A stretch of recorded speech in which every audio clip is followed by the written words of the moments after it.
Hello అండి, welcome to వంటల వినోదం. నేను మీ గాయత్రి. ఈరోజు ఎంతో టేస్టీగా హెల్దీగా ఉండే సున్నుండల రెసిపీ చేశాను. చాలా టేస్టీగా వచ్చాయండి. తక్కువ ఇంగ్రీడియంట్స్తో ఎలా ఈజీగా చేసుకోవాలో ఈ వీడియోలో చూసేద్దాం. ఇక ప్రాసెస్లోకి వెళ్ళిపోదాం. నేను ఇక్కడ 1 kg మినపప్పు తీసుకుంటున్నానండి. 1/2 kg పంచదార, 1/2 కప్పు బియ్యం తీసుకున్నాను.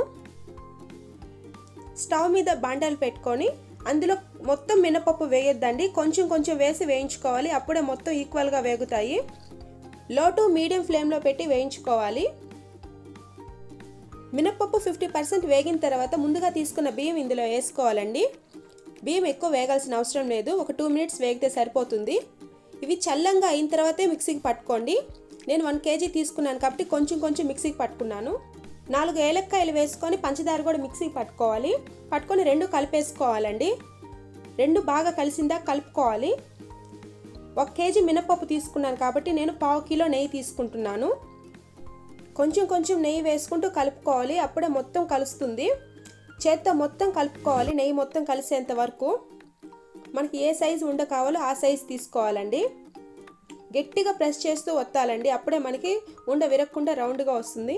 మీరు ఒకసారి ఇంట్లో ట్రై చేయండి, ఎలా వచ్చాయో నాకు కామెంట్స్లో చెప్పండి. ఇవి రోజుకి ఒకటన్నా తినండి, హెల్త్కి చాలా మంచిది. చిన్నపిల్లలకి పెట్టండి. ఈ వీడియో మీకు నచ్చినట్లయితే నా ఛానల్ని సబ్స్క్రైబ్ చేసుకోండి. ఇంకో టేస్టీ రెసిపీతో మీ ముందుకు వచ్చేస్తాను. బాయ్.